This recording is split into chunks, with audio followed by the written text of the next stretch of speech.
저런 해진 옷을 입고 여기가 어디라고 온 거야? 정말 눈이 다 침침해지네. 화려한 보석으로 치장한 여인들은 대기실 구석에 앉은 저를 보며 벌레 보듯 비웃었습니다. 모욕적인 조롱에도 저는 셔츠 속에 숨겨진 낡은 호각을 꼭 쥐며 아버지를 떠올릴 뿐이었죠.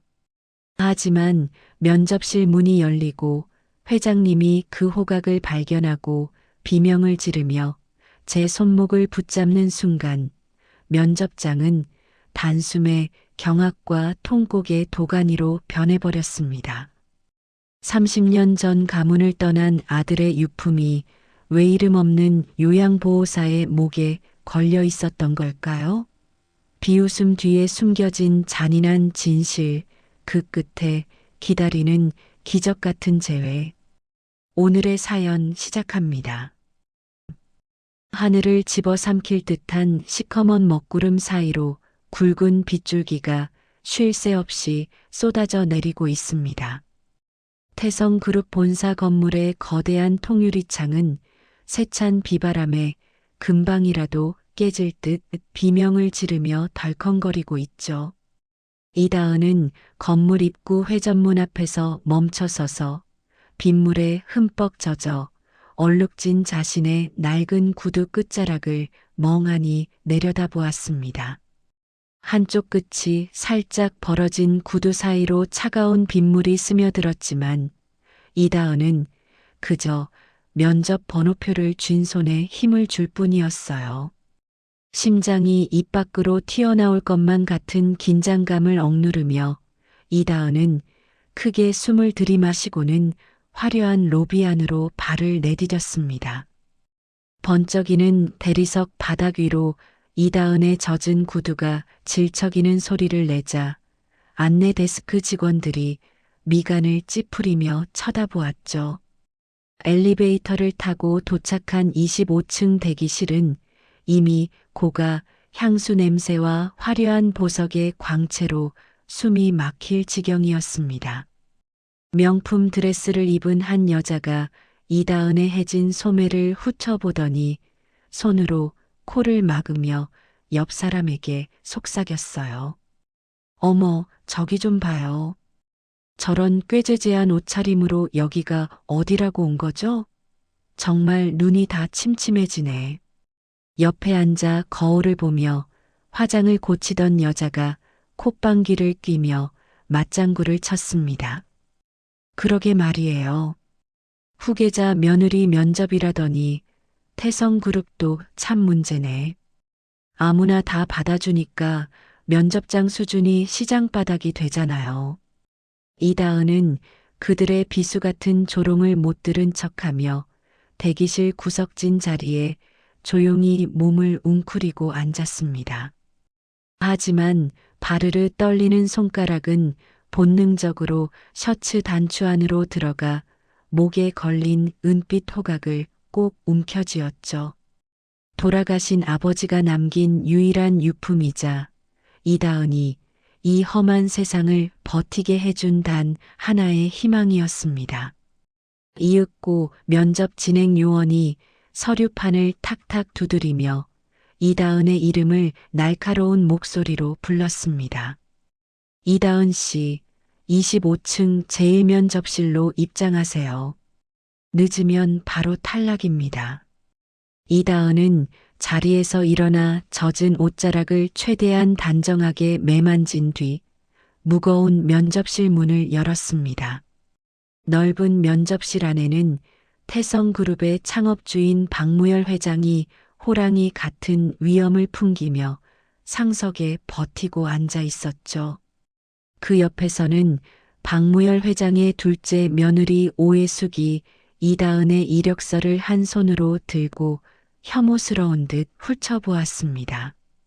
오해숙이 이력서를 탁자에 소리나게 내던지며 싸늘한 미소를 지으며 말했습니다. 이다은 씨라고 했나요? 경력 사항을 보니 참 가관이군요. 요양보호사? 그게 여기서 무슨 도움이 된다고 생각해서 지원한 거죠? 이다은이 어깨를 펴고 박무열 회장의 눈을 정면으로 바라보며 차분하게 대답했습니다. 네, 저는 태성그룹 별채 인근의 작은 요양원에서 어르신들을 돌보는 일을 해왔습니다. 오해숙이 어이가 없다는 듯 고개를 뒤로 젖히며 날카로운 웃음을 터뜨렸습니다. 정말 기가 막혀서 말이 안 나오는군요. 여기가 무슨 동네 경로당 봉사활동하러 오는 곳인 줄 알아요? 대한민국 최고의 태성 가문의 며느리를 뽑는 자리예요. 격이라는 게 있고 수준이라는 게 있는 법인데 참 얼굴 두껍네요. 박무열 회장은 깊게 패인 주름 사이로 이다은의 눈을 뚫어지게 응시할 뿐 아무런 말도 하지 않았습니다. 이다은은 오해숙의 모욕적인 언사에도 굴하지 않고 떨리는 목소리를 다잡으며 다시 한번 당당하게 말을 이어갔어요. 사람을 돌보는 진심에는 귀천이 없다고 믿습니다. 가문의 안주인이라면 가장 높은 곳에서 화려함을 뽐내기보다 가장 낮은 곳에서 소외된 이들을 살필 줄 아는 마음이 먼저라고 생각합니다. 오해숙이 눈을 부릅뜨며 책상을 손바닥으로 내리치고는 이다은을 향해 소리를 질렀습니다. 어디서 그 천한 입으로 감히 가르치려 드는 거죠? 못 배운 티를 이렇게 내는 건가요? 예의도 모르고 교양도 없는 사람 같으니라고. 옆에 있던 다른 면접관들도 오해숙의 눈치를 보며 이다은을 향해 비난 섞인 시선을 보냈습니다. 그때였습니다. 옆자리 후보자가 박무열 회장에게 점수를 따기 위해 뿌린 강한 향수 냄새가 밀폐된 면접실 공기를 가득 채웠죠. 박무열 회장이 갑자기 가슴을 부여잡으며 거칠게 숨을 몰아쉬더니 얼굴색이 순식간에 잿빛으로 변했습니다. 박무열 회장의 손이 허공을 휘저으며 중심을 잃고 의자 아래로 쓰러지려 했어요. 오해숙이 비명을 지르며 의자를 뒤로 빼고는 당황한 기색을 숨기지 못하며 소리쳤습니다. 아버님, 아버님, 왜 그러세요? 누가 의사 좀 불러와요. 빨리요. 면접관들과 직원들이 우왕좌왕하며 소동을 피우는 사이 이다은은 본능적으로 박무열 회장에게 달려갔습니다. 이다은이 박무열 회장의 넥타이를 거칠게 풀어 헤치고 셔츠 깃을 젖히며 주변 사람들을 향해 호령하듯 외쳤어요. 다들 비켜주세요. 공기가 통해야 합니다. 창문부터 다 열고 환기하세요. 당장요. 이다은은 박무열 회장의 상체를 편안하게 눕히고 요양원에서 수없이 연습했던 응급 처치를 침착하게 시작했습니다. 다급하게 몸을 숙여 심장 압박을 시도하던 그때 이다은의 셔츠 안에서 숨겨져 있던 은빛 호각이 밖으로 튕겨 나왔죠. 호각이 가느다란 줄에 매달린 채 박무열 회장의 얼굴 바로 앞에서 짤랑거리며 금소금을 냈습니다. 박무열 회장이 고통스러운 신음 속에서도 눈을 가늘게 뜨며 자신의 코앞에서 흔들리는 은빛 호각의 문양을 보았습니다. 박무열 회장의 눈동자가 마치 번개를 맞은 듯 경악으로 커지며 온몸을 사르르 떨기 시작했어요. 30년 전 자신의 아집 때문에 가문을 등지고 떠난 외아들이 마지막으로 들고 나갔던 자신이 직접 아들의 이름을 새겨 선물했던 세상에 단 하나뿐인 호각이었습니다. 박무열 회장이 이다은의 팔목을 부서질 듯 꽉 움켜잡으며 가쁜 숨을 몰아쉬는 와중에도 필사적으로 물었습니다. 이건 내가 이걸 어떻게 대답해라 어서. 오해숙은 당황하여 이다은을 거칠게 밀쳐내며 호각을 낚아채려 손을 뻗었습니다. 이 천한 년이 어디서 회장님 몸에 손을 대는 거야? 그 지저분한 건 또 뭐야? 당장 내놓지 못해. 박무열 회장이 오해숙의 손을 억세게 뿌리치고는 눈물까지 맺힌 채로 이다은의 얼굴을 뚫어지게 바라보았습니다. 이다은의 깊고 정직한 눈망울에서 30년 동안 그리워했던 아들의 얼굴이 선명하게 겹쳐 보였던 것이죠.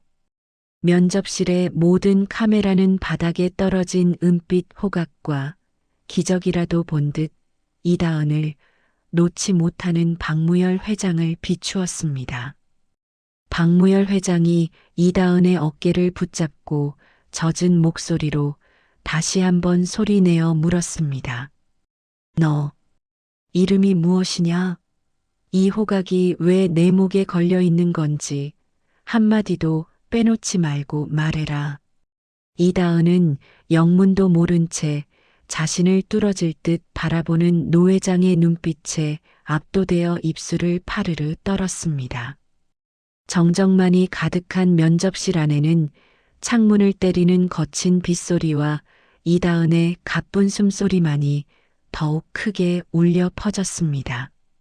박무열 회장은 서재에 무거운 암막 커튼을 들이운 채 책상 위에 놓인 은빛 호각을 뚫어지게 응시했습니다.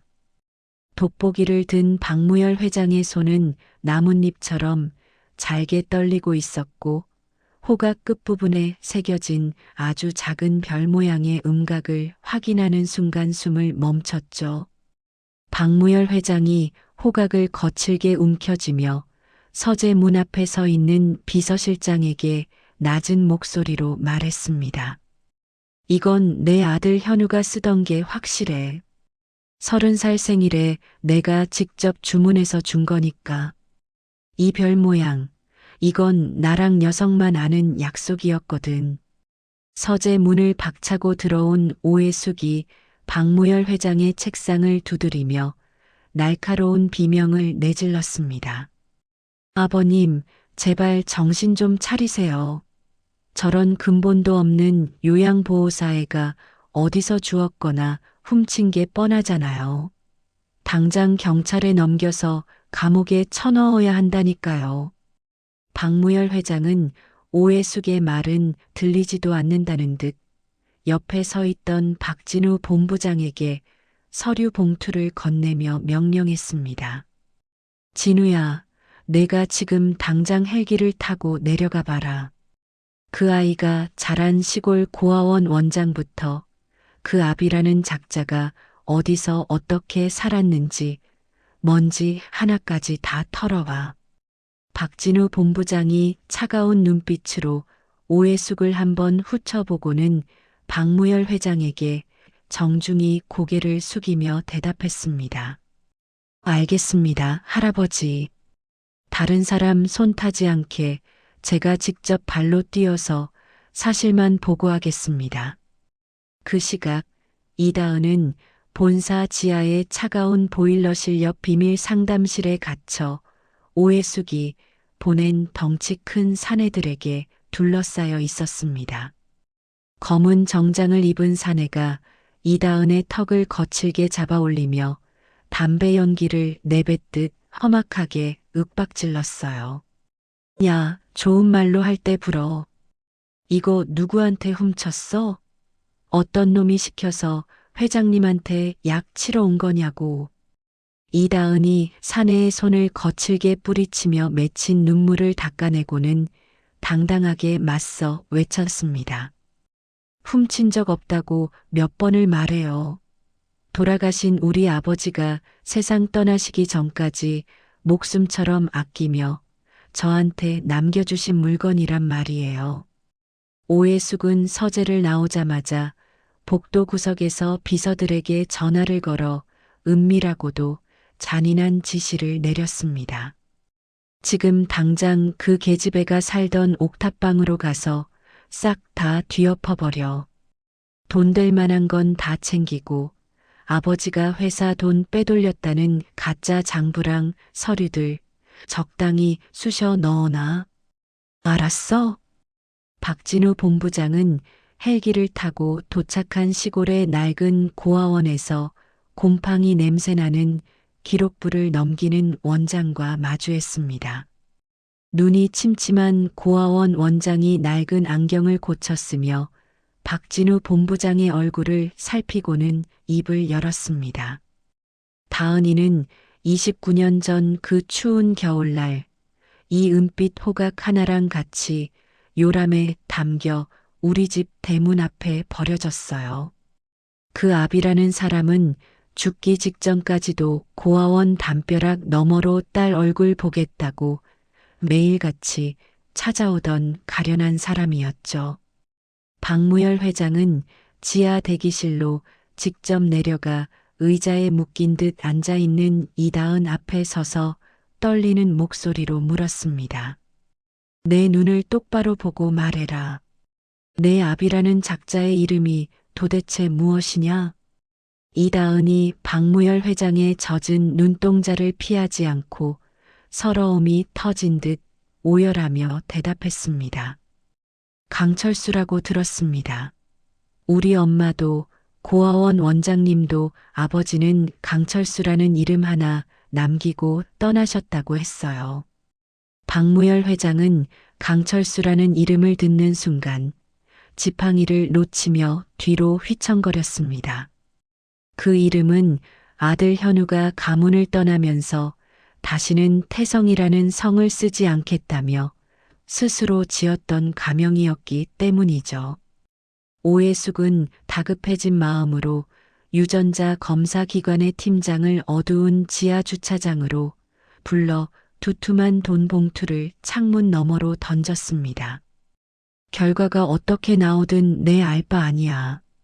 내일 아침까지 이다은이랑 우리 아버님은 피 한 방울 안 섞인 생판 남남으로 결과 뽑아와. 못하면 내 자리도 목숨도 장담 못해. 박진우 본부장은 고아원 조사를 마치고 돌아와 감시가 소홀한 틈을 타 이다은이 갇힌 방의 자물쇠를 따고 잠입했습니다. 이다은의 차가운 손을 감싸쥐며 박진우 본부장이 안심시키듯 낮은 목소리로 속삭였습니다. 이다은 씨, 정신 차리세요. 할아버지는 지금 당신을 찾고 싶어 하십니다. 내가 당신의 결백을 증명할 테니까 조금만 더 버텨요. 이다은은 박진우 본부장의 도움으로 잠시 방을 나와 박무열 회장의 침실이 있는 본체 비밀 복도로 향했습니다.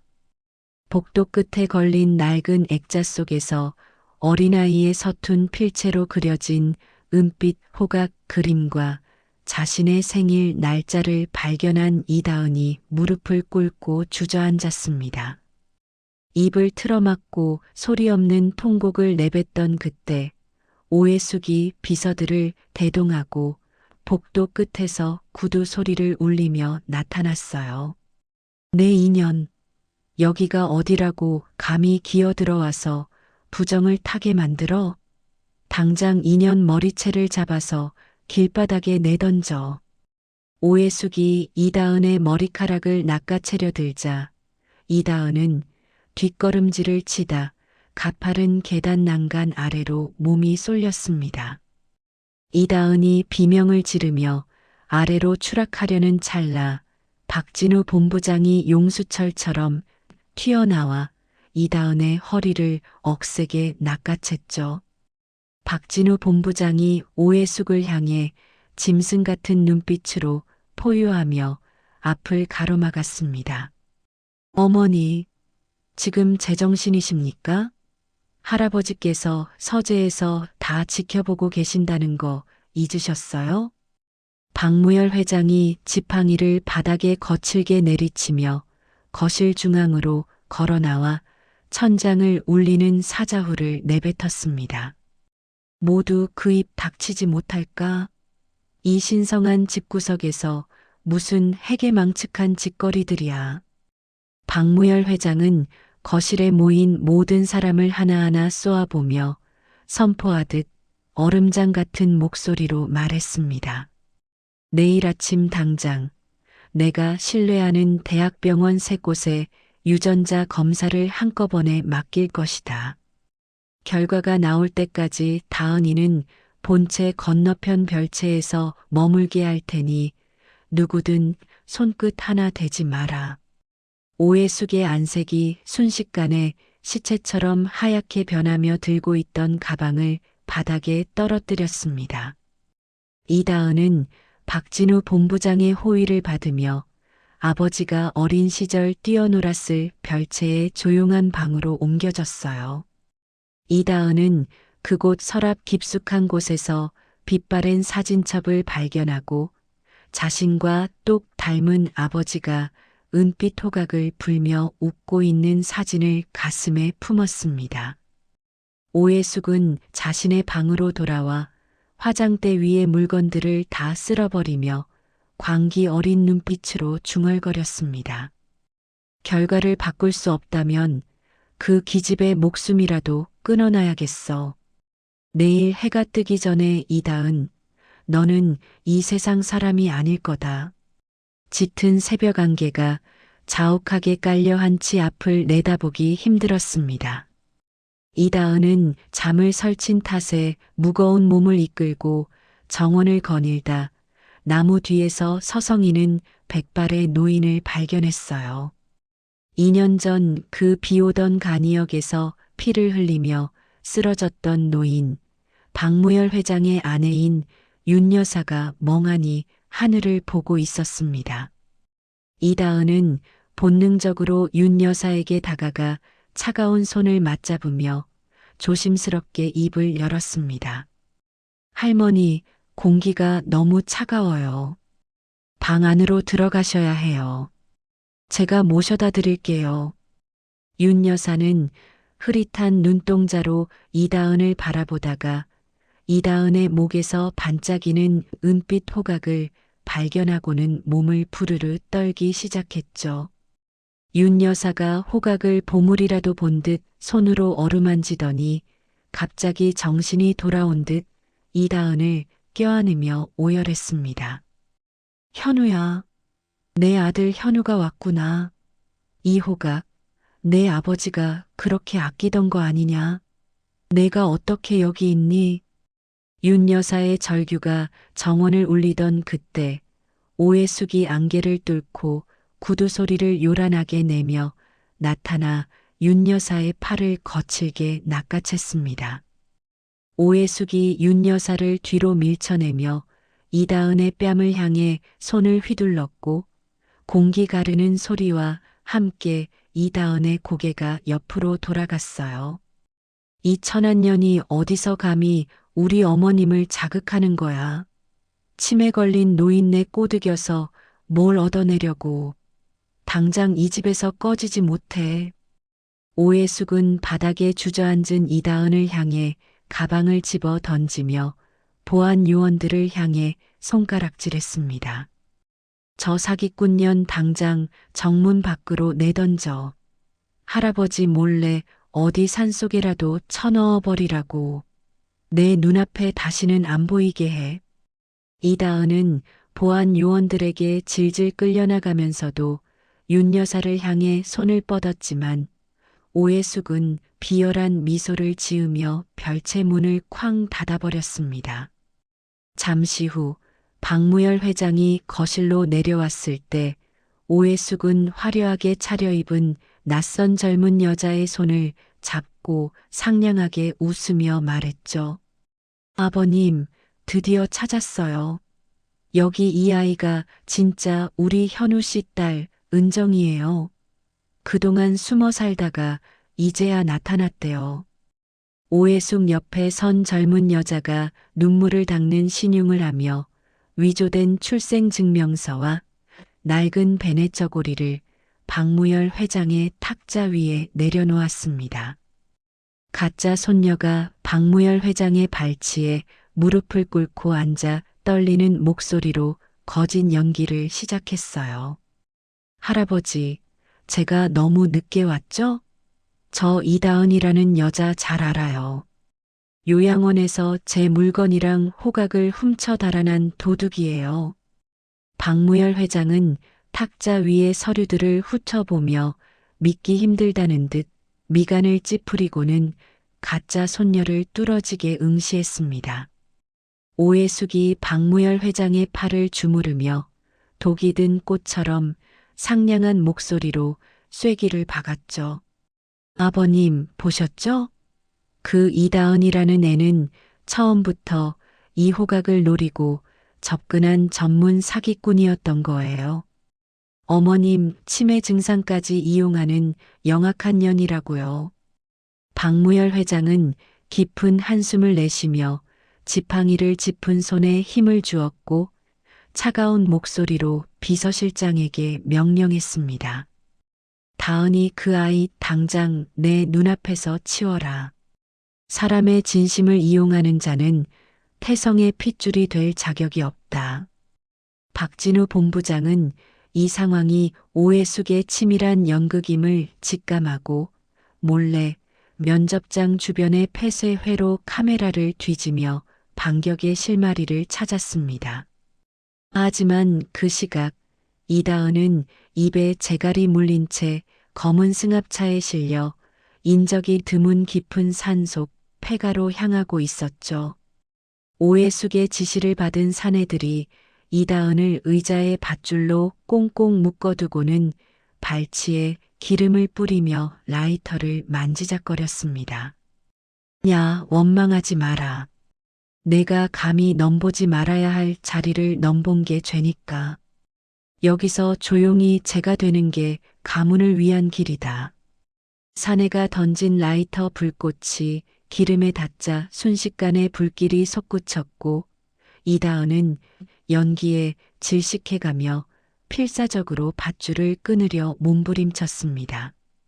불길이 천장까지 치솟아 지붕이 무너지려 하던 절체절명의 순간 이다은은 바닥에 떨어진 은빛 호각을 입에 물고 마지막 힘을 다해 불었습니다. 피와 섞인 날카로운 호각 소리가 고요한 산속 공기를 가르며 메아리 쳤고 근처를 수색하던 박진우 본부장이 그 소리를 들었죠. 이다은 씨, 대답해요. 제발 살아만 있어줘요.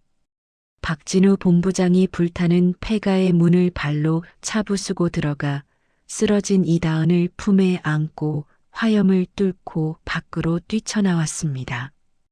이다은은 의식을 잃어가는 와중에도 박진우 본부장의 옷자락을 붙잡으며 쇳소리 섞인 목소리로 간신히 말했습니다. 오해숙이 유전자 샘플을 바꿔치기 했어요. 할아버지께 제발 알려주세요.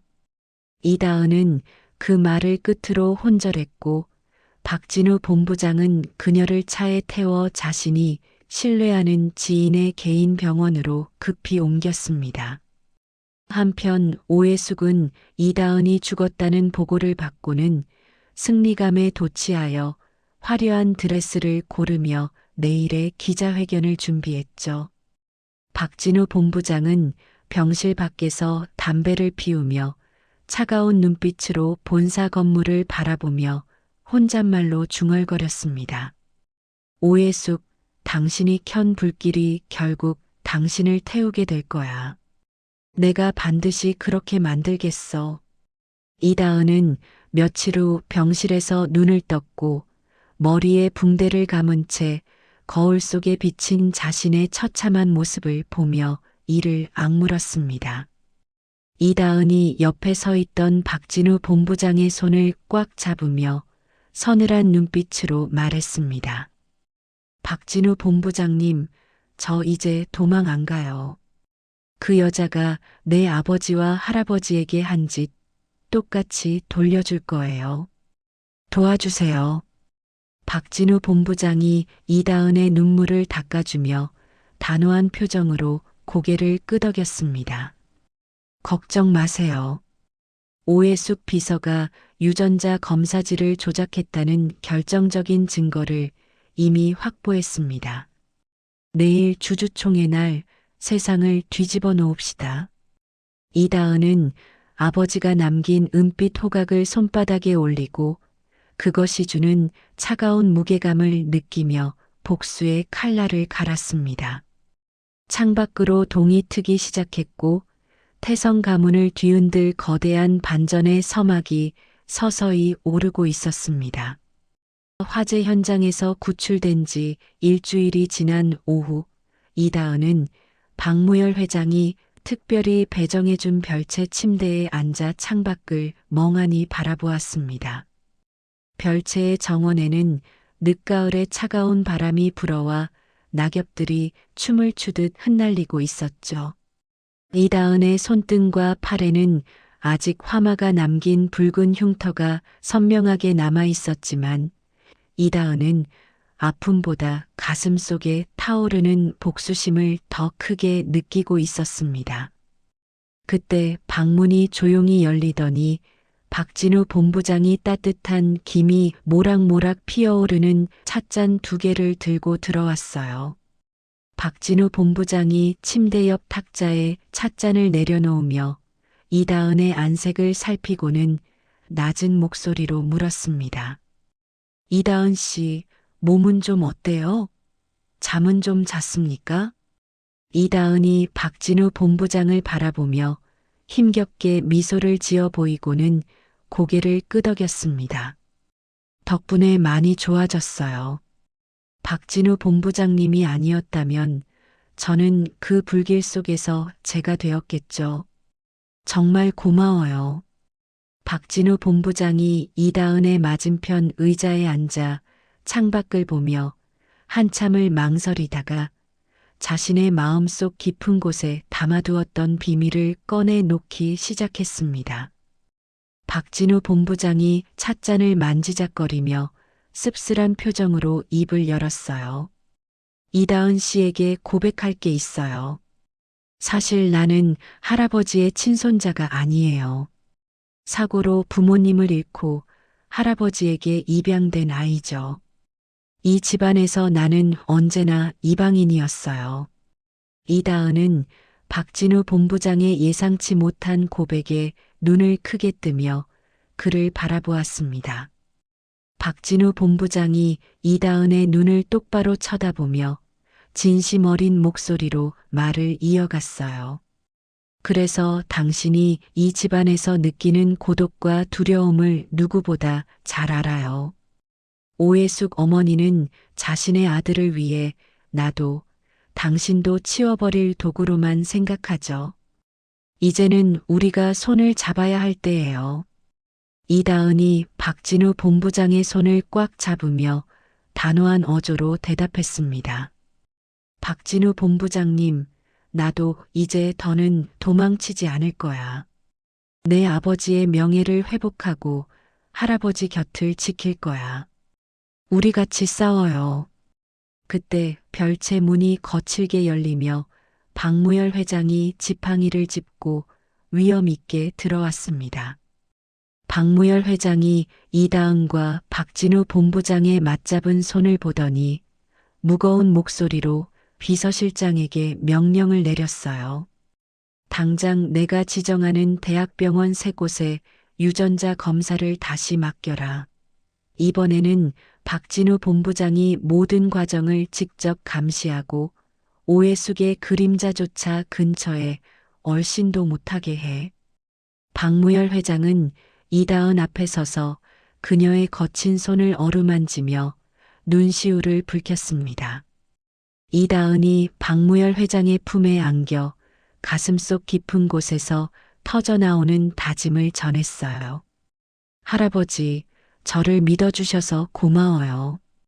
오해숙 아줌마가 저지른 모든 악행을 제가 직접 밝혀낼게요. 우리 아버지가 얼마나 할아버지를 사랑했는지도 제가 보여드릴게요.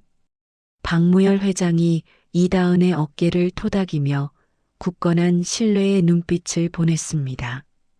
이다은은 그날부터 별채에 머물며 정신이 온전치 못한 윤 여사를 지극정성으로 돌보기 시작했죠.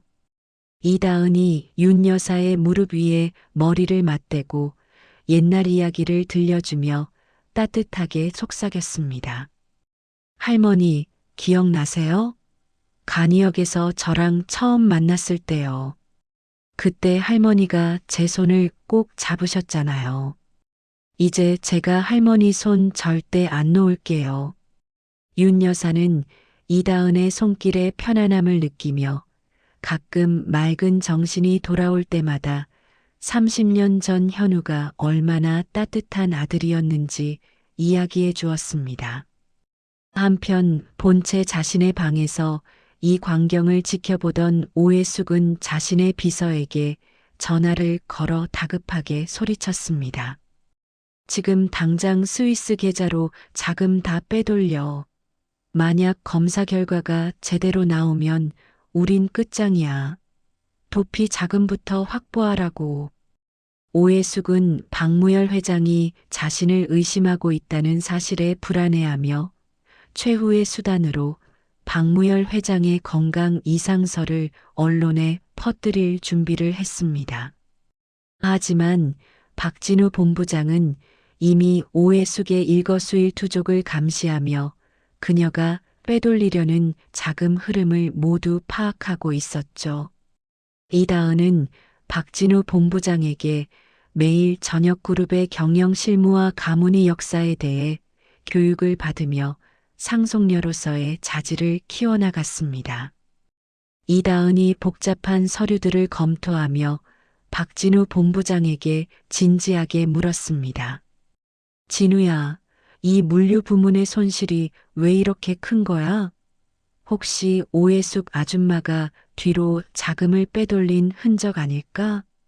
박진우 본부장이 이다은의 날카로운 분석에 놀라며 미소를 지어 보였습니다.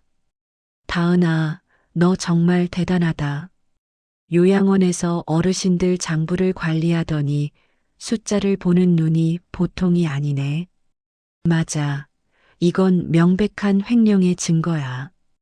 두 사람은 밤늦게까지 머리를 맞대고 오해숙의 비리를 입증할 자료들을 하나하나 정리해 나갔습니다.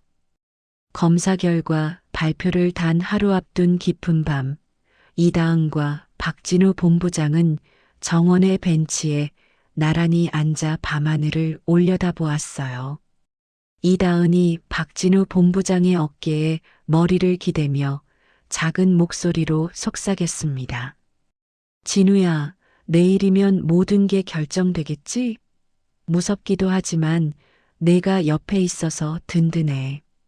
박진우 본부장이 이다은의 손을 더 꽉 잡으며 그녀의 이마에 살짝 입을 맞췄습니다.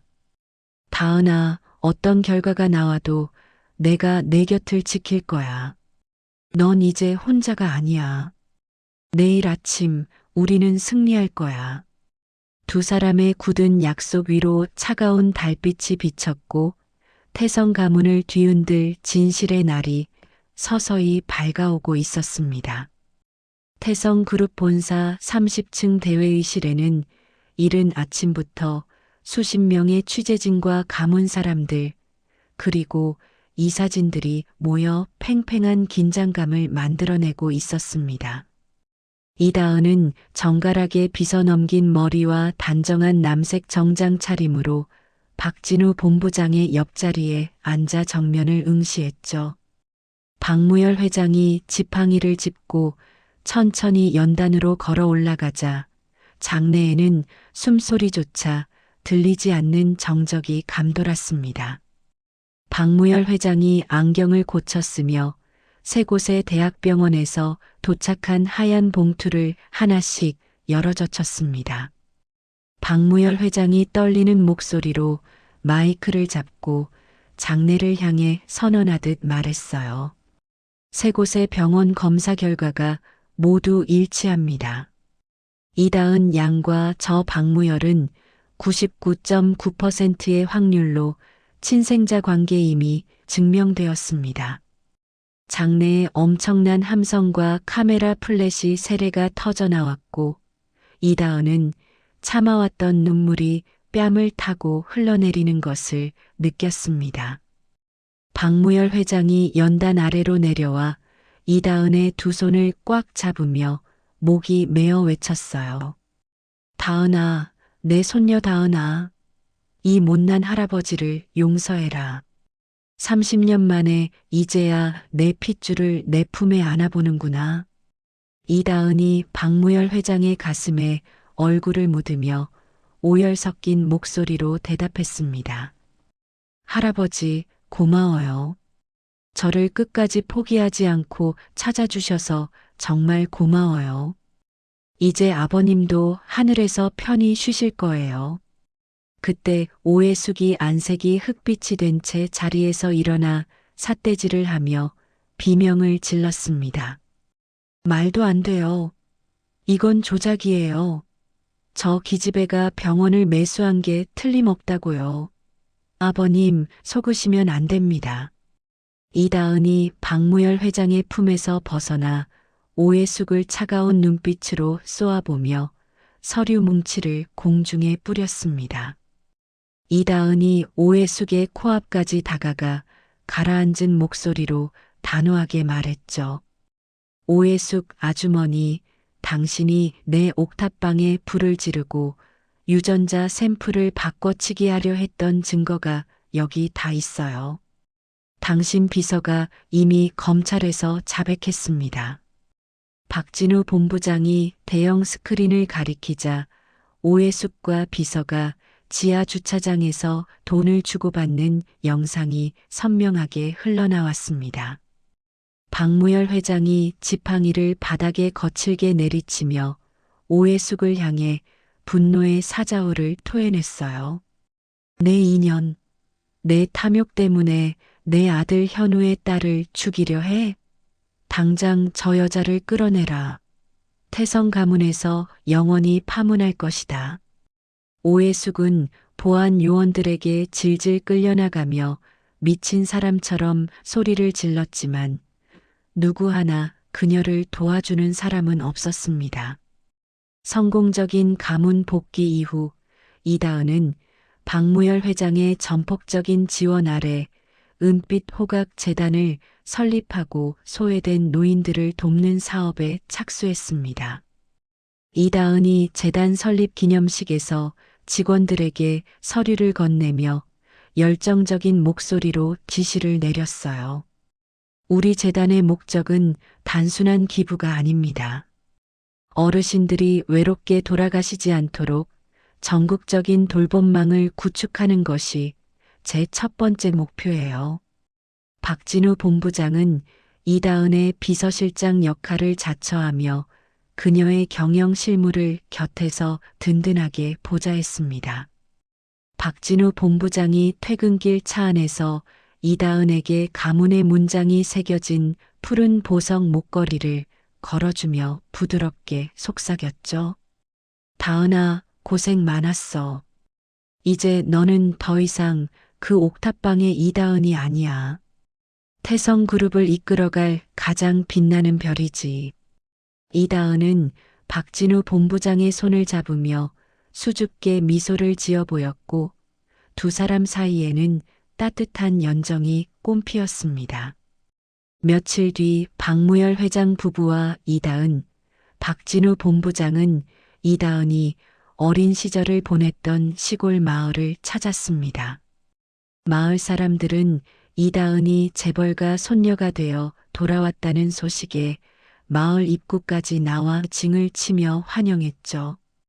이다은이 고아원 원장님의 손을 잡으며 눈시울을 붉히고는 마을 사람들에게 큰 절을 올렸습니다. 원장 선생님, 그리고 동네 어르신들, 저를 걷어주시고 키워주셔서 감사합니다. 이제 제가 이 마을에 은혜를 갚으러 왔어요. 박무열 회장은 마을 회관에 큰 잔치를 열어주고 다은이 자란 고아원에 거액의 후원금을 전달하며 행복한 미소를 지었습니다. 윤 여사는 정신이 몰라보게 맑아져 이다은의 손을 잡고 정원을 거닐며 죽은 현우의 어린 시절 이야기를 들려주었어요.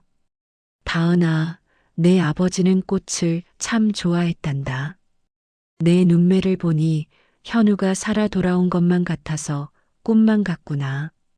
이다은은 할머니의 품에 안겨 세상에서 가장 평온한 휴식을 취하며 그동안 겪었던 온갖 시련을 보상받는 기분을 느꼈습니다.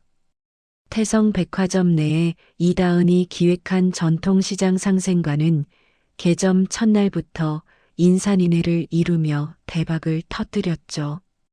이다은이 매장 현장을 점검하며 상인들의 손을 일일이 맞잡고 밝은 목소리로 격려했습니다. 사장님들, 이제 자리 걱정 마세요. 태성그룹이 여러분의 든든한 버팀목이 되어드릴게요. 같이 잘 살아야 진짜 성공이죠. 이다은의 파격적인 경영 행보는 연일 언론의 찬사를 받았고 이사회조차 이다은의 능력을 인정하지 않을 수 없었습니다. 이다은은 아버지가 남긴 낡은 은빛 호각을 직접 닦아 가문이 박물관 가장 중앙 전시실에 정중히 헌정했습니다. 이다은이 전시 유리창 너머 호각을 바라보며 나지막하게 혼잣말을 중얼거렸어요. 아버지, 이제 보고 계시죠? 제가 가문을 지켜냈어요. 앞으로도 이 호각 소리처럼 맑고 정직하게 살아갈게요. 장내에는 다은의 성공을 축하하는 부드러운 음악이 흐르고 있었고 태성 가문에는 30년 만에 찾아온 진정한 평화의 햇살이 눈부시게 내리쬐고 있었습니다. 태성그룹의 창립 기념식장은 화려한 꽃바구니와 축하 인파로 발 디딜 틈 없이 북적거리고 있었습니다. 이다은은 박무열 회장의 옆자리에 앉아 취재진을 향해 환하게 미소를 지으며 기념 촬영에 응했죠. 하지만 셔터 소리가 요란하게 울려 퍼지던 그때 박무열 회장이 갑자기 가슴을 부여잡으며 곁에 있던 이다은의 팔을 억세게 움켜쥐었습니다. 이다은이 당황하여 박무열 회장의 안색을 살피며 다급하게 물었습니다. 할아버지, 왜 그러세요? 어디 편찮으신 거예요? 박무열 회장은 대답도 못한 채 입술을 파르르 떨더니 그대로 바닥을 향해 고꾸라지며 의식을 잃었습니다. 비명소리와 함께 행사장은 순식간에 아수라장으로 변했고 구급차 사이렌 소리가 요란하게 울려 퍼졌어요. 박무열 회장이 병원 응급실로 실려간 지 몇 시간도 지나지 않아 구치소에 있던 오해숙이 병보석으로 풀려났다는 소식이 들려왔습니다. 오해숙은 화려한 선글라스를 끼고 병원 로비에 나타나 취재진의 마이크 앞에서 뻔뻔하게 소리쳤습니다. 다들 똑똑히 보세요. 저 근본 없는 이다은이 우리 아버님을 저렇게 만든 겁니다. 아버님을 협박해서 재산을 빼앗으려다 일이 터진 거라고요. 이다은은 중환자실 앞 복도에서 박진우 본부장의 품에 안겨 어깨를 들썩이며 서럽게 울었습니다. 이다은이 박진우 본부장의 셔츠 깃을 잡으며 쇳소리 섞인 목소리로 물었죠. 진우야, 어떻게 이런 일이 생겨? 할아버지가 왜 갑자기? 나 무서워. 오해숙 아주머니가 하시는 말 다 거짓말이잖아. 박진우 본부장이 이다은의 젖은 얼굴을 닦아주며 이를 악물고 낮은 목소리로 대답했습니다. 다은아, 진정해. 이건 분명히 오해숙이 뒤에서 꾸민 짓이야. 할아버지 약통이 바뀌어 있었대. 내가 반드시 증거 찾아낼게. 하지만 위기는 거기서 끝이 아니었습니다.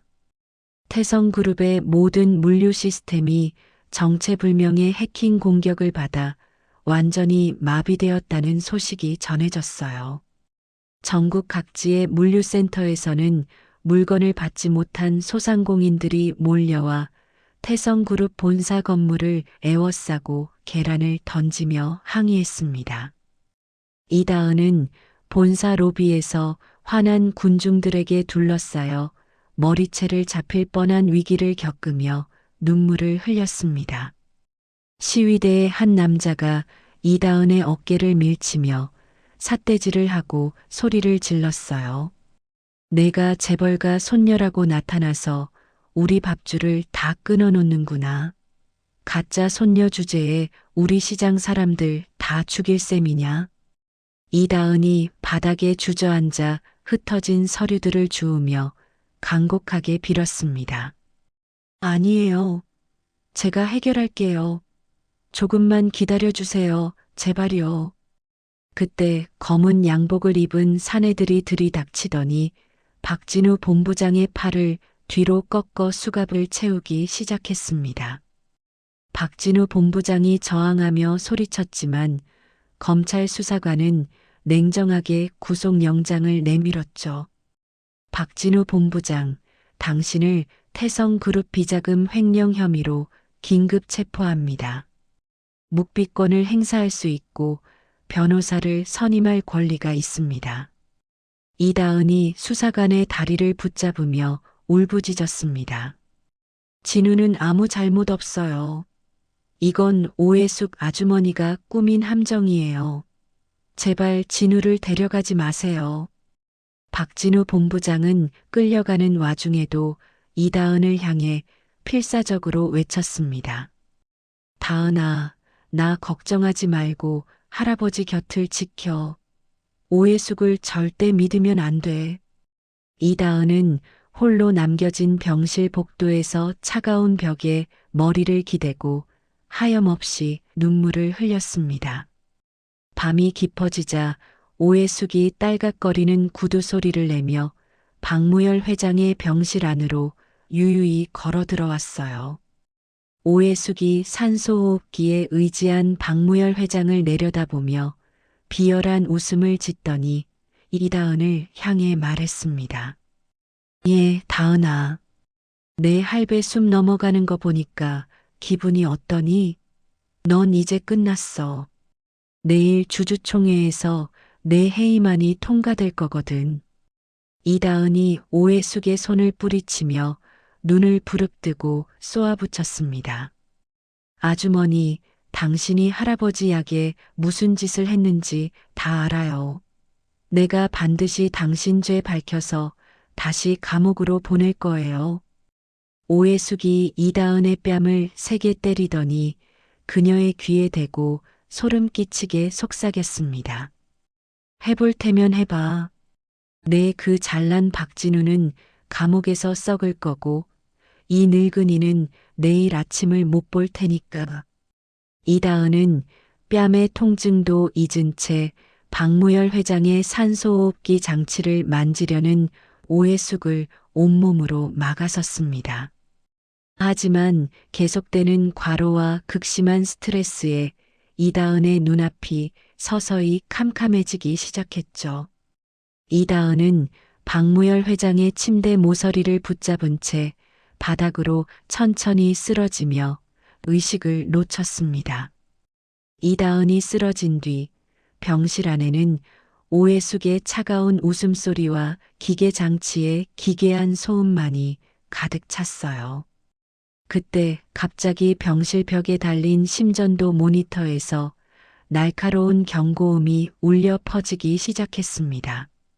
박무열 회장의 심장 박동을 나타내던 삐죽한 곡선이 순식간에 평평한 직선으로 변하며 길게 늘어졌죠.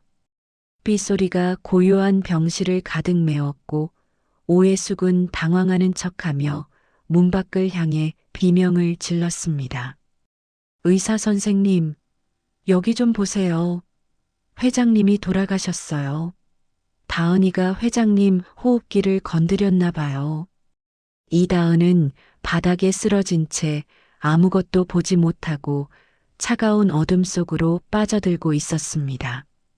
박무열 회장의 심전도 모니터는 여전히 붉은 빛을 내뿜으며 차가운 죽음의 소리를 내보내고 있었습니다. 모니터의 날카로운 경고음이 중환자실의 정적을 무참히 깨부수고 있었습니다. 의료진이 황급히 달려와 박무열 회장의 가슴에 제세동기를 갖다 대며 긴박하게 움직였죠. 바닥에 쓰러져 있던 이다은은 정신이 번쩍 드는 기분에 환자복 차림으로 기어올라 할아버지의 침대볼을 붙잡았습니다. 이다은이 눈물을 쏟아내며 박무열 회장의 차가워진 손을 비비며 절규했어요. 할아버지, 제발 눈 좀 떠보세요. 저 여기 있어요. 다은이가 여기 있다고요. 하늘이 도운 것인지 평평했던 심전도 곡선이 힘겹게 요동치며 다시금 박동을 시작했습니다. 박무열 회장이 산소호흡기 너머로 가느다란 숨을 내뱉으며 이다은의 손을 희미하게 쥐었죠.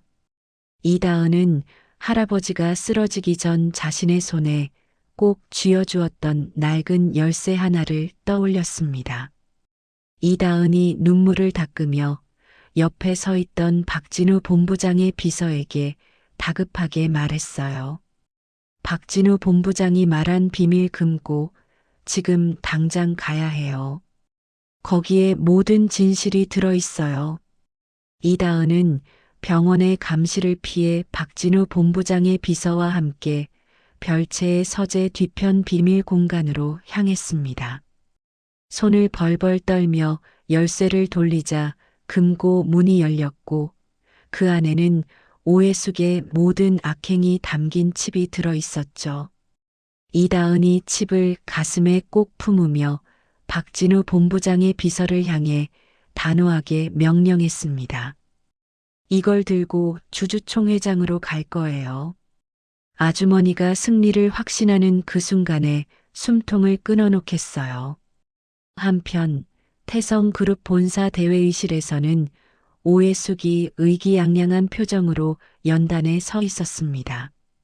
오해숙이 서류 뭉치를 흔들며 모여있는 주주들을 향해 승리감에 도취하여 소리쳤어요.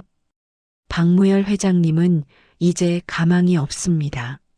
저 사기꾼 이다은에게 회사를 맡길 수는 없지 않습니까? 대부분의 주주가 오해숙의 압박에 못 이겨 찬성표를 던지려던 찰나 회의실 뒷문이 거세게 열렸습니다. 휠체어를 타고 산소호흡기를 낀 박무열 회장이 이다은과 박진우 본부장의 부축을 받으며 들어왔죠. 장내는 마치 유령이라도 본 듯 찬물을 끼얹은 듯한 정적에 휩싸였습니다. 오해숙이 들고 있던 서류를 바닥에 떨어뜨리며 안색이 잿빛으로 변해 뒷걸음질을 쳤어요. 아버님? 분명히 돌아가셨다고. 이게 어떻게 된 일이에요? 박무열 회장이 산소호흡기를 거칠게 벗어 던지며 오해숙을 향해 사자우를 토해냈습니다. 이 독사 같은 년, 내가 죽기를 간절히 바랐겠지. 내가 내 약에 무슨 짓을 했는지 모를 줄 알았느냐. 이다은이 단상 위로 뛰어 올라가 오해숙의 멱살을 잡을 듯 다가가서 녹취 파일을 틀었습니다. 대형 스크린에서는 오해숙이 저격수에게 다은을 처리하라고 지시하는 대화가 선명하게 흘러나왔죠. 이다은이 오해숙의 뺨을 향해 손을 휘두르며 장내를 울리는 목소리로 외쳤습니다. 오해숙 아주머니, 당신이 저지른 화재 사건과 할아버지 암살 시도 이제 법 앞에서 심판받으세요. 현장에서 대기하고 있던 특수수사대 형사들이 오해숙의 양팔을 붙잡고 수갑을 채웠습니다.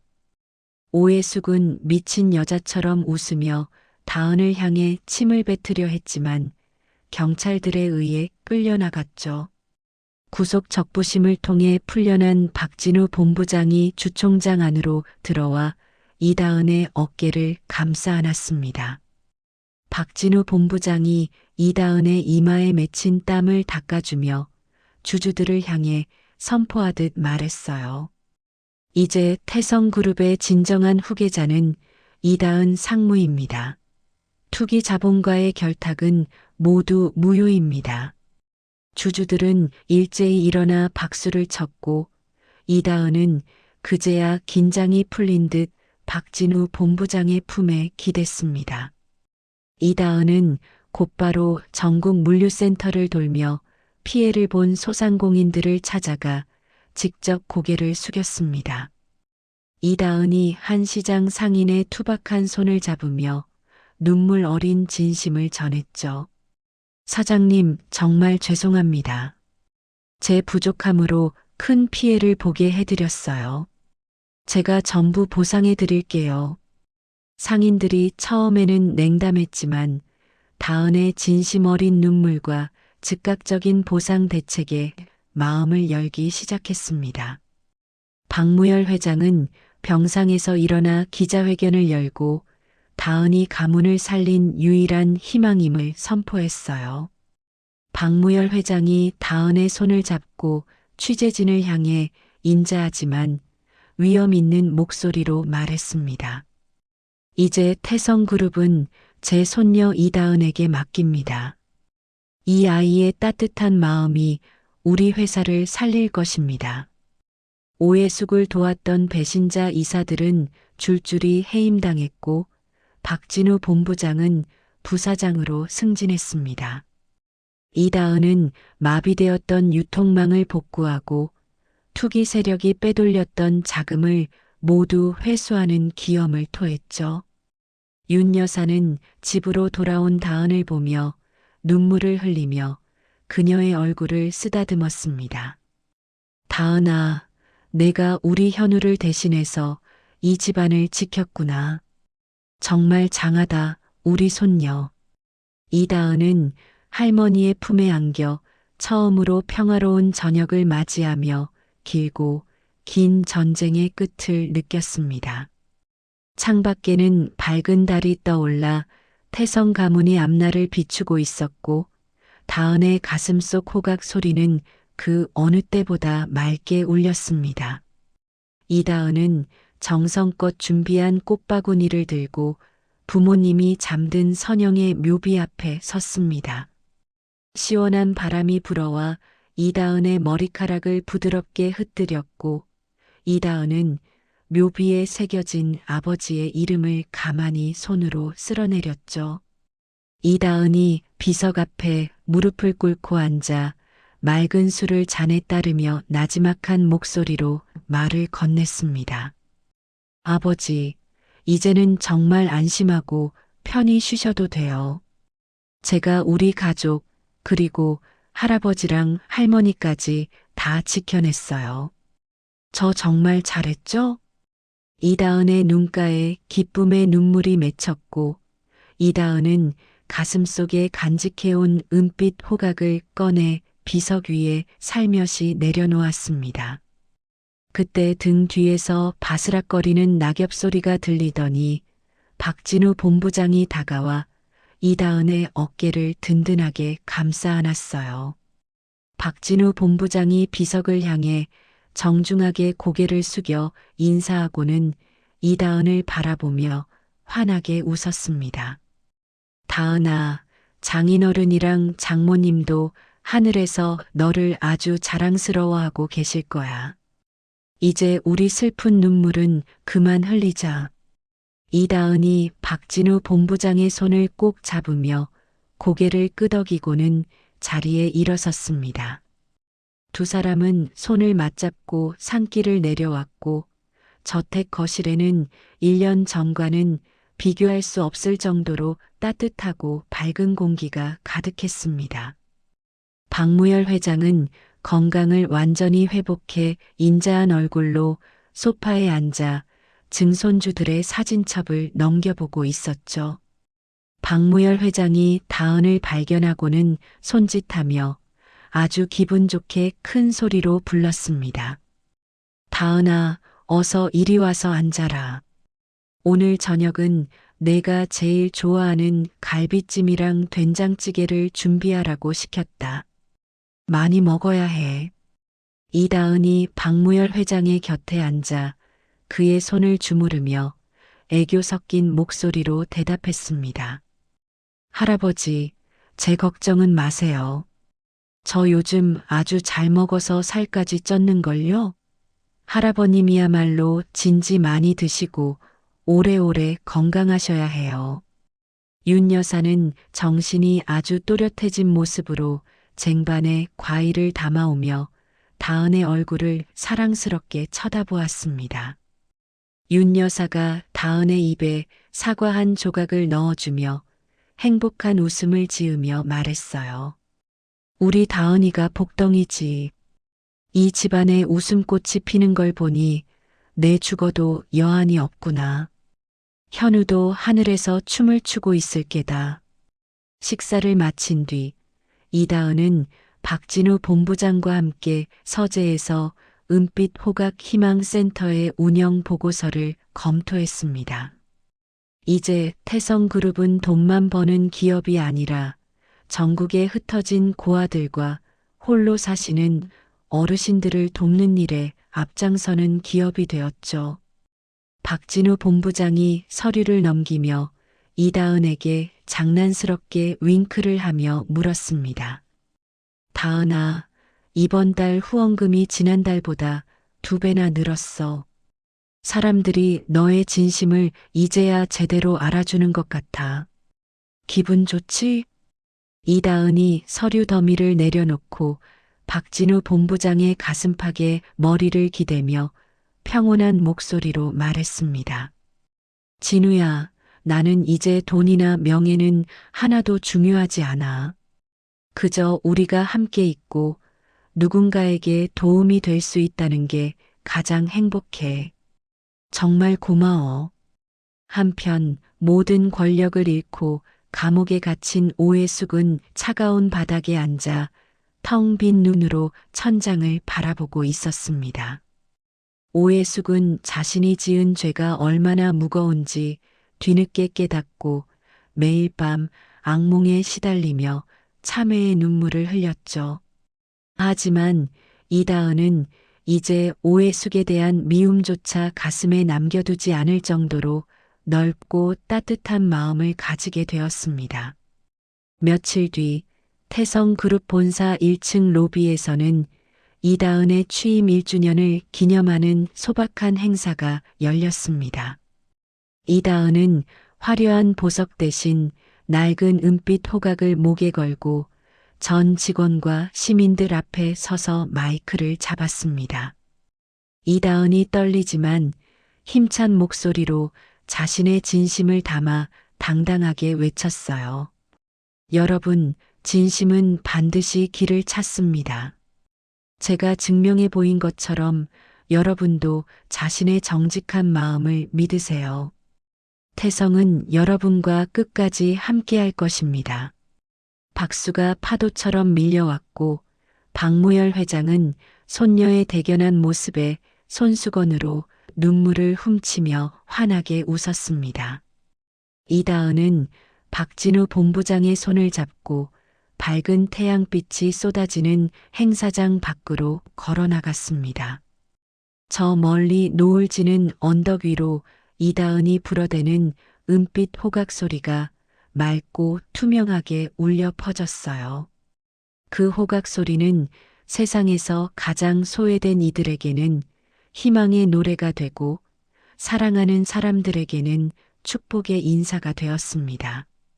이다은과 박진우 본부장은 서로의 눈을 바라보며 앞으로 펼쳐질 찬란한 미래를 향해 한 걸음씩 내디뎠습니다. 두 사람의 뒷모습 위로 황금빛 노을이 내리쬐며 기적 같은 사랑과 승리의 이야기가 온 세상에 메아리 쳤습니다. 태성 가문의 정원에는 이제 더는 차가운 비바람이 아니라 영원히 시들지 않는 진심의 꽃들이 활짝 피어났습니다. 이다은은 다시 한번 은빛 호각을 쥐고 환하게 웃으며 대단원의 막을 내렸습니다. 오늘 이야기 어떠셨나요? 낡은 구두를 신고 면접장에 섰던 다은이가 사실은 가문이 가장 소중한 보석이었다는 사실, 그리고 그녀가 보여준 따뜻한 진심이 결국 거대한 기적을 만들어냈습니다. 우리는 가끔 겉모습만 보고 사람을 판단하곤 하지만 결국 가장 귀한 가치는 그 사람의 내면에 깃든 정직함과 선한 의지라는 것을 다시 한번 느끼게 해주는 시간이었습니다. 다은이가 그랬던 것처럼 여러분의 삶에도 예기치 못한 행운과 따뜻한 인연이 마법처럼 찾아오기를 진심으로 응원합니다. 어려운 시기일수록 내 곁을 지켜주는 가족의 소중함을 다시 한번 되새겨보는 따뜻한 저녁 되시길 바랍니다. 오늘 전해드린 사연이 여러분의 고단한 하루에 작은 위로와 희망의 씨앗이 되었기를 소망합니다. 저는 다음에도 가슴 뭉클하고 통쾌한 사연으로 다시 찾아뵙겠습니다. 이야기를 끝까지 들어주신 분이 계시다면 잘 들었다고 댓글 하나만 남겨주세요. 감사합니다.